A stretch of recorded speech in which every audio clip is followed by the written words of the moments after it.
Over the years, I have changed up what I carry in my backpack, but it all boils down to what can fit in this bag. Firstly, I like to carry a tarp or some sort of shelter. I prefer a tarp because they are much lighter and you can get a lot more creative on what you make out of it. The tarp I carry is a 12x10 tarp from Unigear. It is quite durable and I have put it through a lot, and it actually has a heat reflecting side as well as being waterproof. You can make your own shelter with a guide line and stakes, and you can even throw it over a wood shelter to waterproof it. Here I just throw it over a debris hut I made a while ago, and if you stake it down well, it'll do good. Just make sure to be careful with sharp sticks as it might tear it. Overall, this massive shelter is light, durable, and can compact down into this small container. But you can't use a tarp without stakes, so that's another item, this little bag of stakes. Stakes can obviously help secure your tarp to the ground and prevent it from flying away. And I like to carry two types of stakes, one being lighter but less secure and the other being heavier but more secure. Another thing I carry is a stove. The one I have is minimal but works really well. If you're wondering what this one is, it's the Coleman Classic 1. It's pretty simple and straightforward to use, just turn on the gas and light it. Compared to a wood stove, it is a lot less hassle too, no need to stoke it, and overall, it works better. You can make one of my favorite teas, pine needle tea, with it too, and that is a very nice orange flavor to it. But moving on to our next item, which is an axe. This one I have is homemade and it works very well. Its primary use is to chop wood, and as you can see, this axe is very clean at chopping, leaving this nice chunk behind. An axe also splits wood, but this one's main use is to chop. The next item is one I actually keep on me, and that is a fixed blade knife. You want a sharp knife so that you don't struggle cutting things. With a knife, it makes cutting cordage possible, and you can even split wood with it. But moving on, I like to carry a Nalgene. Simple, yet very important. It stores a large quantity of water in which you need and makes water transportation a lot easier. Pairing up with it, I like to carry iodine tablets for purifying lake water or rainwater. It's a lot more convenient than boiling water, and it's as simple as just plopping a few tablets into your Nalgene and then just shaking it around. But all around, those are a pretty simple water purification method. Coming back to my bag, I keep a spare pair of socks in there. Not much to say, except if your socks get wet in the cold, spare dry socks can save your feet.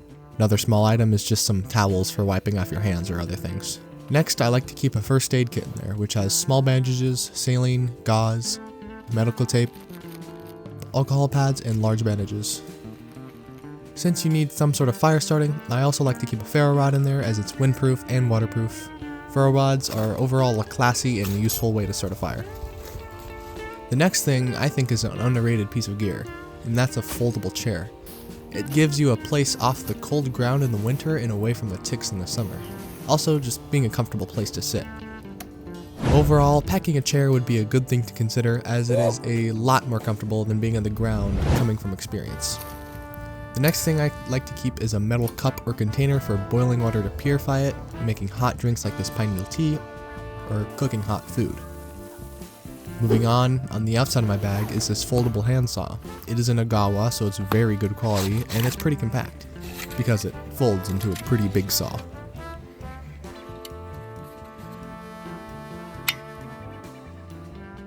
Sawing wood with a good saw can take less energy than using an axe. It goes quicker depending on the saw, is typically lighter, less chance to break, and as you can see, it leaves a much cleaner cut. This saw can then fold back into its compact form, just like this.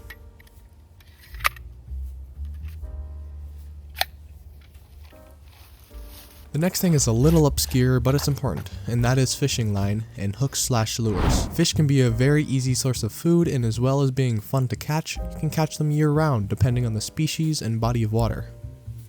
One thing I like to keep in here is a simple bucktail jig. One of the final items has actually been in front of you this whole time, and it's the ground mat. I use this to set my gear on top of, or to lay on top of as a barrier between me and the wet, cold ground. It's pretty cheap because it's actually the one I used from my last video where I reviewed the worst tarp and I just ended up using it as a ground mat. One thing I forgot to mention was cordage. This is actually very useful. I prefer paracord because it is a lot more reliable and durable. With cordage, you want to know some knots, obviously, and a very simple knot is the taut line hitch. It's super useful and simple to tie. With the general rule of thumb for this knot being, the bigger the loop, the less slack, and the smaller the loop, the more slack you get. It deemed to be useful in the shelter I built here using a constrictor knot, and can have many other applications with it. But with all of that being said, that's what I keep in my bag. I may keep some food in there too, but that's about the basis. Anyway, I hope you guys liked the video, and if you did, please subscribe because it really helps with the channel and it helps you guys see more of my content. But that's about it. Peace.